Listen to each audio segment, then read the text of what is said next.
அன்பிற்கினிய கேலக்ஸி உறவுகள் அனைவருக்கும் அன்பு வணக்கம். பாவேந்தர் பாரதிதாசனோட கவிதையிலிருந்து அப்படியே தொடங்குகிறேன். கனியிடை ஏறிய சுளையும் முட்டல் களையிடை ஏறிய சாரும் பனிமலர் ஏறிய தேனும் காய்ச்சும் பாகிடை ஏறிய சுவையும் நனிபசு பொழியும் பாலும் தென்னை நல்கிய குளிரன நீரும் இனியன என்பேன் எனினும் தமிழை என்னுயிர் என்பேன் கண்டேர்.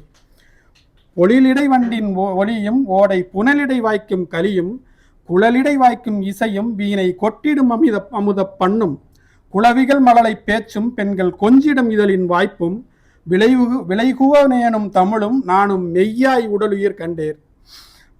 பயிலுறும் அண்ணன் தம்பி அக்கம் பக்கம் துறவின் முறையார் தயைமிக உடையாள் அன்னை என சந்தம் மறவா தந்தை குயில்போர் பேசிடும் மனையால் அன்பை கொட்டி வளர்த்திடும் பிள்ளை அயலவராகிரும் எண்ணம் தமிழ் என் அறிவினில் உரைதல் கண்டீர். சென்னல் மாறிய சோறும் பசுனை தேக்கிய கரியின் வகையும் தன்னிகர் தானிய முதிரை கட்டி தயிரன மிளகின் சாரும் நன் மதுரஞ்செய்யும் கிழங்கு காணில் நாவினில் இனித்திடும் அப்பம் உன்னை வளர்ப்பன தமிழா உயிரை உணர்வை வளர்ப்பது தமிழே. இது பாவேந்தர் பாரதிதாசனோட அற்புத வரிகள். தமிழுக்கும் தமிழ் சார்ந்த நல்லுலகுக்கும் தொண்டாற்றுவதற்காக அண்ணன் பாலாஜி பாஸ்கரன் இந்த சீரிய முயற்சியின் காரணமாக சகோதரி சொன்னாங்க. முதல்ல கருந்துளையிலிருந்து உருவாக்கிய பேரண்டம், அந்த கருந்துளையில் உருவாகிய பேரண்டம் தான் நம்ம கேலக்ஸி பதிப்பகம் சொன்னாங்க. அவர் கருப்பாக இருக்கிறதுனால அந்த மாதிரி கருந்துளைன்னு சொல்லியிருப்பாங்கன்னு நான் நினைக்கிறேன். ஆனால் அது காரணம் இல்லை.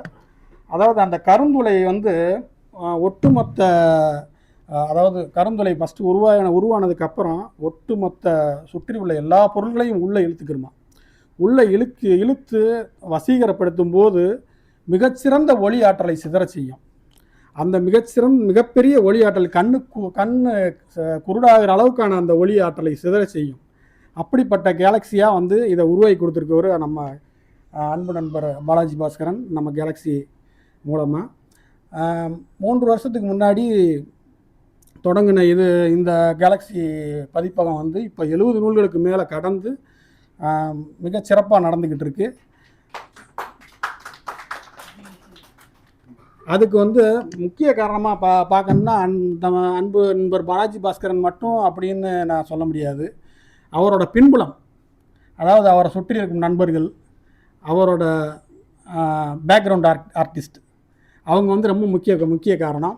இது தங்கிலீஷில் எப்படி சொல்லுவாங்கன்னா அந்த சிங்கிங், அந்த சிங்க் ஆகுது, எனக்கு ஒரு கரெக்டாக அந்த இது சிங்க் ஆகுது அப்படின்ற மாதிரி சொல்லுவாங்க இல்லையா.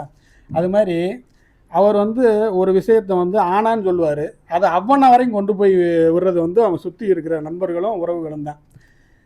எப்படின்னா அது ஆக்சுவலாக அவர் சொல்கிறத அவங்க கேட்குறாங்களா, இல்லை அவங்க சொல்கிறதுபடி அவர் கிரியேட் பண்ணுறாரா அப்படின்றது தெரியாது.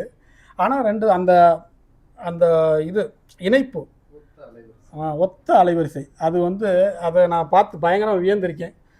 உதாரணமாக நம்ம சுப்பு அப்படி தான், ஒன்றும் இல்லை, ஒரு சின்ன டிசைன் போடுறதுக்கு ஒரு 5 நிமிஷத்தில் அங்கே உட்காந்து பிரிண்டே பண்ணி கொண்டு வந்துட்டார்.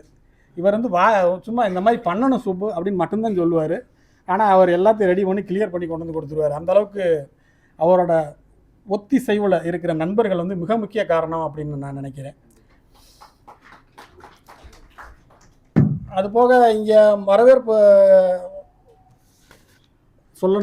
அப்படின்னு சொல்லணும்னா மதுரை வாசகர் வட்ட குழும நண்பர்கள், அது போக பேராசிரியர்கள், நாங்கள் நிறைய எதிர்பார்த்தோம். அதாவது வீரலட்சுமி மேடம், வீரலட்சுமி மேடம் வந்துட்டாங்க, இல்லை நம்மது ஐயா, அது போன்ற பலரையும் நாங்கள் எதிர்பார்த்தோம்.